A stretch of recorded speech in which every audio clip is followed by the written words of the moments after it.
বুটেক্সের ল্যাবগুলো 1950s-এর black and white মুভিগুলোর কথা মনে করিয়ে দেয়।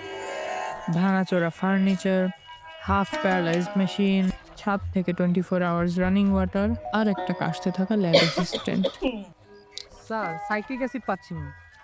সাইট্রিক অ্যাসিড লাগবি। সাইট্রিক অ্যাসিডের যে দাম, মেলা দাম। আমি একটু লেবু চিপা দিই, বুঝছো? নাও, এটাতে কাজ হয়ে যাবে।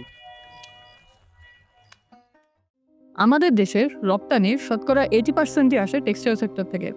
কিন্তু দুঃখের বিষয় এই যে এই সেক্টরের ফিউচার লিডার তৈরির কারিগর বুটেক্সই সবচেয়ে অবহেলিত। বিগত অর্থবছরে বুটেক্স ইউজিসি প্রদত্ত পাবলিক বিশ্ববিদ্যালয়গুলোর মোট বাজেটের 1%-এরও কম পেয়েছে। পর্যাপ্ত বাজেটের অভাবে বুটেক্সের ল্যাব ফ্যাসিলিটিসগুলো এখনও আটকে আছে আগের যুগে। যেখানে বিশ্ব এগিয়ে গেছে টেকনিক্যাল টেক্সটাইলের দিকে, তখন আমরা এখনও শিখছি basic dyeing, spinning and weaving. এভাবেই যদি চলতে থাকে তাহলে বুটিক্স কিভাবে দেশের টেক্সটাইল সেক্টরকে এগিয়ে নিয়ে যাবে? প্রথমত আমাদের কারিকুলামকে করতে হবে আরও অনেক বেশি টেকনিক্যাল এবং high value textile based. Private কোম্পানিগুলোর সাথে বাস্তবসম্মত এবং কার্যকরী কোলাবোরেশন তৈরি করতে হবে। পর্যাপ্ত বাজেট এবং সঠিক পরিকল্পনার মাধ্যমে বুটেক্সের আধুনিকায়নই পারে বাংলাদেশের টেক্সটাইল সেক্টরকে নতুন উচ্চতায় নিয়ে যেতে।